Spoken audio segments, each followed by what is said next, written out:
Les Français.press. Bonjour Éléonore Carrois. Bonjour. Députée de la 2e circonscription des Français de l'étranger, l'Amérique du Sud, les Caraïbes également. Merci de nous accorder cette interview au cœur d'une visite officielle, puisqu'après le Maroc, Emmanuel Macron est en Amérique latine. Certes, le G20 est organisé au Brésil, mais avant, d'autres rendez-vous à l'étranger ont été préparés pour le chef de l'État. Et d'ailleurs, avant un autre déplacement qui sera en Arabie Saoudite, début décembre, une accélération de déplacement présidentiel à l'étranger. Est-ce que c'est une nouvelle façon pour le chef de l'État de s'exprimer après la nomination de Michel Barnier à Matignon, où on a un Emmanuel Macron un petit peu plus discret sur la scène intérieure? Non, sur ce qui concerne l'Amérique latine, depuis que j'ai été élue, moi, je demande au président de la République de s'intéresser à cette région qui est extrêmement importante, extrêmement proche de la France. Et je lui avais demandé de faire des visites officielles, des visites dans différents pays de la circonscription. Donc, je suis très heureuse qu'il puisse maintenant se rendre dans 3 pays et j'espère qu'il continuera ses visites dans les 33 pays de ma circonscription qui couvrent l'Amérique du Nord avec le Mexique, Amérique centrale, Amérique du Sud et les Caraïbes, comme vous l'avez rappelé. Alors, en Argentine, Emmanuel Macron a rencontré son homologue, Javier Milei. Leurs idées divergent notamment sur le réchauffement climatique ou sur le Mercosur.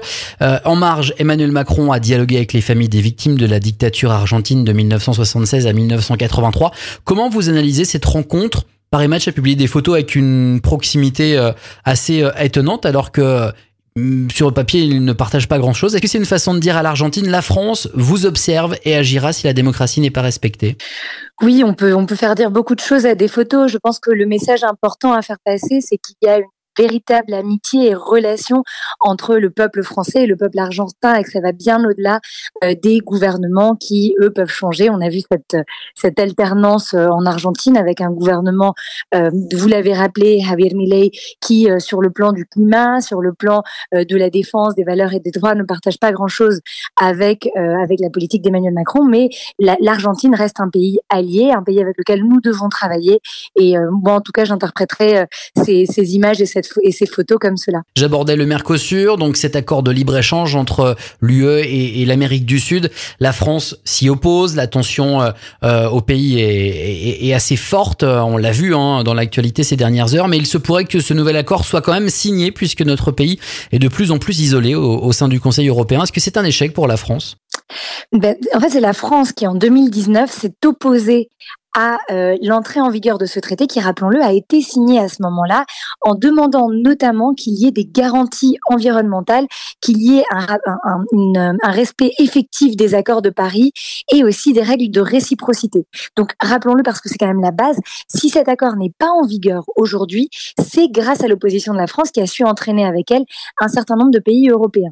Maintenant, je pense que le débat public français autour du Mercosur est biaisé, qu'il y a des sujets qui touchent à notre agriculteur qui n'ont rien à voir avec le Mercosur et que c'est devenu un peu un objet qui cristallise beaucoup de mécontentement très légitime de nos agriculteurs.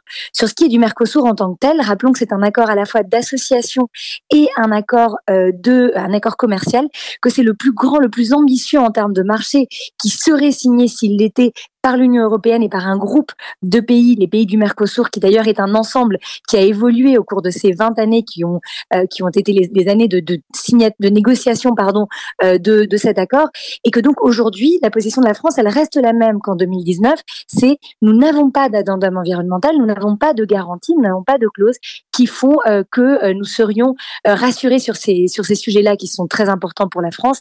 Donc la position reste cohérente et reste la même. Est-ce que cela peut avoir des répercussions sur notre communauté française qui vit en Amérique du Sud, à la fois positives d'un point de vue commercial, mais aussi négatives par les messages que la France envoie sur l'absence de certaines normes ou de qualité de produits moindres, notamment alimentaires issus de l'agriculture? On parle en France notamment du maïs ou du bœuf aux hormones.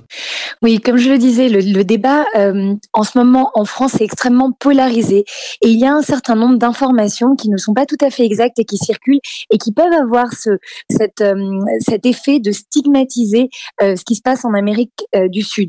Il est vrai que les normes ne sont pas toujours les mêmes. Il est vrai qu'il est important de lutter pour la traçabilité traçabilité des produits et pour que des normes cohérentes soient appliquées sur l'ensemble de notre marché. Donc, je ne remets pas en question ces revendications, mais je dis juste qu'il faut faire attention. Il faut faire attention aussi lorsque l'on pense aux quantités qui sont envisagées dans cet accord.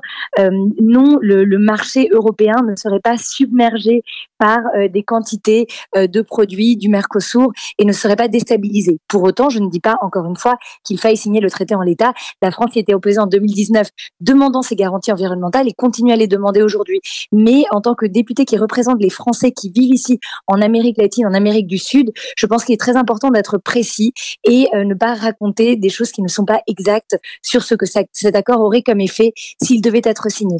Encore une fois, s'y opposer, c'est très important. Demander ce que l'on soit le plus exigeant possible sur le plan environnemental, sur le plan de la réciprocité, c'est aussi très important. Mais ne pas oublier des filières de notre industrie qui ont besoin de marché, ne pas oublier les filières viticoles, ne pas oublier aussi les produits d'appellation contrôlée, enfin ne pas oublier l'importance de commercer avec les pays du Mercosur, tout en respectant évidemment les normes et les contraintes que nous nous imposons à l'intérieur de notre marché. Vous êtes sur l'étape du voyage officiel du président de la République au Chili. Il va s'exprimer sur les océans. Qu'est-ce que vous attendez de son discours alors qu'en juin prochain, vous serez à Nice pour la conférence des Nations Unies sur les océans? C'est un moment très important parce que le Chili, rappelons-le, est l'un des pays pionniers dans la défense des océans et le premier pays à avoir ratifié le BBNJ, le traité Biodiversity Beyond National Jurisdiction, ou le traité sur la haute mer, qui va réguler justement cet espace maritime qui n'appartient pas aux États, qui est au-delà des juridictions des États. Et donc, le Chili milite pour que le siège de ce nouveau traité, qui lui aussi a été pendant de longues années négocié, finalement signé l'an dernier lors de l'AGNU et qui doit être ratifié par 60 pays pour pouvoir entrer en vigueur, le Chili donc milite pour que le siège de ce traité soit à Valparaíso, qui est une ville emblématique, une ville portuaire et donc il y a un travail en commun qui doit être fait entre les différents pays qui soutiennent ces initiatives pour le climat, dont la France est aussi l'un des leaders et le Chili. Et je pense que la présence du président Emmanuel Macron ici au Chili enverra un message très important sur les océans et sur la nécessité absolue de ratifier ce traité pour qu'il puisse entrer en vigueur. Enfin, et vous nous l'avez dit, vous aviez réclamé cette visite officielle. Alors, il y avait évidemment ce G20 au Brésil, mais Emmanuel Macron est passé avant en Argentine et désormais au Chili. Vous en étiez demandeuse. Comment vous remontez les demandes de nos expatriés auprès de l'Élysée? Est-ce que cette visite s'inscrit dans une remontée de problématiques particulières? Est-ce que vous les remontez également au niveau des différents ministères et des parlementaires? Sur quel point nos expatriés attendent plus de la France en Amérique du Sud? Est-ce que le président a prévu des annonces? Est-ce que vous avez prévu de lui remonter des problématiques particulières, concrètes, de dernière minute sur le terrain? Absolument. En tant que députée des Français de l'étranger, mon rôle, ma mission, c'est vraiment de faire entendre ces problématiques très spécifiques des Français qui vivent à l'étranger.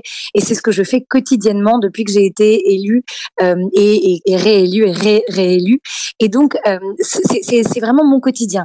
Mon quotidien auprès des ministères, par exemple au Chili, pour vous donner un exemple très concret, il y avait un véritable déficit de représentation consulaire, la nécessité d'ouvrir un poste pour pouvoir traiter les demandes des Français, parce qu'il y avait un temps anormalement long du fait d'une surcharge de travail des agents au consulat. Nous avons pu ouvrir un nouveau poste et on voit la différence. Moi, comme je me déplace très fréquemment dans la circonscription, je peux voir les évolutions, les impacts très positifs. Il y a des demandes aussi au niveau des lycées français, il y a des demandes au niveau de la retraite, il y a des demandes au niveau du retour en France. Il y a énormément de demandes, mais qui sont toujours très raisonnables, très conscientes des contraintes que nous pouvons avoir dans notre pays. Et c'est, comme je vous le disais, mon travail quotidien. Maintenant, une visite présidentielle, ça permet de mettre l'accent sur le plan politique. On a parlé des océans, c'est un aspect essentiel de cette visite. Il y a aussi le fait de renforcer les liens économiques entre la France et le Chili, qu'il y ait plus d'investisseurs français dans ce pays, mais aussi plus d'investisseurs chiliens en France. Et ça fait partie évidemment de l'agenda du président lors de sa visite. Merci beaucoup Éléonore Carbois, on suivra évidemment via vos réseaux et puis on s'en fera l'écho, cette visite du président Emmanuel Macron, la suite de cette visite du président Emmanuel Macron en Amérique du Sud et donc notamment au Chili. Merci à vous. C'était lesfrançais.press.